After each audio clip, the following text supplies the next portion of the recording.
द्वितीय अध्यायः। सूर्य ने कहा अब आगे की कथा कहते हैं। पुनरग्रे प्रवक्ष्यामि शृण्वध्वं मुनिसत्तमा पुनः पुरा चोलकामुखो नाम निरपश्चामोन्महामतिः। सूर्य ने कहा कि अब आगे की कथा कहते हैं, उसे ध्यान पूर्वक हम सभी लोग सुने। का एक राजा था जिसका नाम उल्कामुख था। वो अपनी पत्नी को साथ में लेकर के भद्रशिला नदी के तट पर श्री सत्यनारायण भगवान का व्रत, उसकी कथा का आयोजन करता है। और उसी कथा में एक साधु नामक व्यापारी आता है। साधु नामक व्यापारी देखता है कि उल्कामुख राजा अपनी पत्नी के साथ में बड़े भाव से पूजन करता है। तो उस साधु वैश्य ने भी पूछा कि हे राजन, ये क्या कर रहे हैं आप? तो उल्कामुख राजा ने कहा कि हम सत्यनारायण भगवान की पूजा कर रहे हैं, सत्यनारायण भगवान की कथा को श्रवण कर रहे हैं। कहा क्यों कर रहे हो? कहा संतान की प्राप्ति के लिए। कहा अच्छा, क्या सत्यनारायण भगवान की कृपा से संतान की प्राप्ति होती है? कहा सिर्फ संतान की ही प्राप्ति नहीं होती है, ये समस्त प्रकार की मनोकामना को पूरा करती है, हर प्रकार के संकट दूर कर देती है, रोग मुक्त हो जाता है, पाप मुक्त हो जाता है, मनोवांछित फल देने वाला ये सत्यनारायण भगवान की व्रत है, ये कथा है। तो साधु वैश्य ने कहा अगर मैं ये करूं तो क्या हमारे भी कोई संतान होगी? राजन, मेरे कोई संतान नहीं है। कहा बिल्कुल संतान होगी, लेकिन पूरे विधि विधान के साथ में। कहा विधि विधान क्या है? उल्कामुख राजा ने साधु वैश्य को सारा विधि विधान बता दिया। उसका सब कुछ बताने के बाद में कहा आप समझ गए? साधु वैश्य ने कहा हाँ, पूरा का पूरा विधि विधान समझ गए, कैसे करना है, कब करना है, सब पता हो गया। अब ये हम भी करेंगे। और घर पहुंचता है, अपनी पत्नी लीलावती को सारा वृत्तांत सुनाता है। लीलावती बहुत प्रसन्न होती है। कहा अरे सत्यनारायण भगवान की कृपा से संतान की प्राप्ति होगी, मैं व्रत जरूर करूंगी। कहा ठीक है। और मन में बना लेते हैं। और जब कोई ऐसे कोई संकट आता है या कोई ऐसी घड़ी आती है तो लोग मनौती मांगते हैं, है कि नहीं? हमारा ये काम पूरा हो जाए। हे चंद्रिका मैया, हम आपके दरबार में आएंगे। हे काली माँ, हम आपके दरबार में आएंगे। तो लीलावती ने भी मनौती मांग लिया किससे? सत्यनारायण भगवान से कि हमारे कोई संतान होगी तो हम सत्यनारायण भगवान का व्रत करेंगे, कथा श्रवण करेंगे। और सत्यनारायण भगवान सब देख रहे हैं। अरे वाह, बड़े प्रेम भाव से मनौती मांगी हमारी है, उन्होंने पूरा कर दिया। और वो गर्भवती हुई, 10वें माह उनको संतान की प्राप्ति हुई। एक कन्या रूपी रत्न उनको प्राप्त हुई और कन्या का नाम कन्या कलावती रखा गया। और चंद्रमा के समान वो धीरे धीरे बढ़ने लगी और बढ़ते बढ़ते युवा अवस्था पहुंच गई।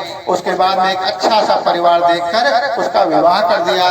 विवाह करने के बाद साधु वैश्य ने सोचा कि पहले हम अकेले व्यापार करते थे, चलो दामाद जी को साथ में रख लेते हैं और इनके 2 लोग हो जाएंगे, खूब सारा धन कमाएंगे। दोनों ससुर दामाद दोनों लोग मिलकर के रत्नसार की ओर निकल लेते हैं, उधर उधर अपना व्यापार फैलाते हैं, खूब सारा धन कमाते हैं। और कन्या हुई, कन्या बड़ी हो गई, विवाह हो गया। लेकिन लीलावती जो थी वो सत्यनारायण भगवान को भूल गई। कहते मनौती मांगी लेकिन मनौती को पूरा नहीं किया। कहा जब बड़ी हो गई, विवाह हो गया, विवाह में भी कथा नहीं सुनी। उसके बाद में और भी काम बढ़ते चले गए और वो कथा को भूलती गई, भगवान को भूलते गए। और भगवान कहते हमको भूल गए, हम तुमको भूल गए। भगवान को जो भूलता है भगवान उसको भूल जाते हैं। और ऐसी उनके ऊपर संकट की घड़ी आ जाती है। कहा जाता है उसके ऊपर संकट के बादल छा जाते हैं। लीलावती कला के के ऊपर संकट के बादल छा गए। इधर साधु वैसे और दामाद के ऊपर संकट के बादल छा गए। लीलावती कलावती का जीवन गरीबों वाला होने लगा। उधर साधु वैसे जो दामाद थे वो खूब धन कमा रहे थे, लेकिन भगवान कहते हैं तुम भूल गए हमको, हम तुमको भूल गए। उधर से रत्नसारपुर के राज्य में चोरी हो गई और चोर जो उनकी घर की ओर भगे और पीछे पीछे से सैनिक दौड़ रहे थे चोर को पकड़ने के लिए। चोर समझ गए कि अब बचेंगे नहीं।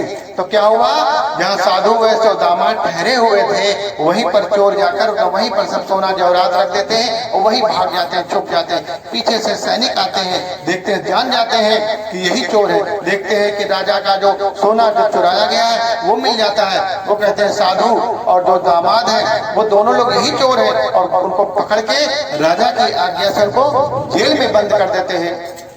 उधर लीलावती कलावती खूब रो रही होती हैं, परेशान होती हैं कि अरे ये क्या हो गया, क्या हो गया। दुखों का पहाड़, इतना वैभव आ गया था, विलासिता वाला जीवन जी रहे थे और खूब सारे नौकर चाकर थे, ये फिर से हम कैसे गरीब हो गए, फिर से दरिद्रता कैसे आ गई। और भगवान देख रहे होते हैं। तब तक लीलावती को कलावती देर हो जाती आने में, घर पहुंचने में। वो चिंतित होती, कलावती कहाँ रह गई, बहुत देर हो गई। कलावती जब घर पहुंचती है तो कहती, बेटी इतनी देर क्यों कर दी आ जाने में। कहा कि माँ रास्ते में आ रहे थे तो मंदिर पड़ा, उस मंदिर में गए, देखा पूजा हो रही थी, वह सत्यनारायण भगवान की कथा हो रही थी, तो उसको सुनने लगे, हमको बहुत अच्छा लगा। तब लीलावती को याद आया जो संकट की घड़ी हमारे ऊपर जो आई है, हे पुत्री, सत्यनारायण भगवान की कृपा से तुम्हारा जन्म हुआ और आज हम उनको ही भूल गए। यही कारण है कि दुखों के पहाड़ हमारे ऊपर आ गए। जल्दी से वो व्रत रहती हैं और सत्यनारायण भगवान की कथा को श्रवण करती हैं। सत्यनारायण भगवान खुश हो जाते हैं, प्रसन्न हो जाते हैं। उधर जो रत्नसारपुर की जो राजा होते हैं, साधु वैश्य को बंदी बना लेते हैं, उनके दिमाग में उनके डाल देते हैं कि ये जो साधु वैश्य हैं, ये झूठे आरोप में इनको बंदी बनाया गया है, चोर नहीं है, इनको प्रातःकालीन छोड़ देना।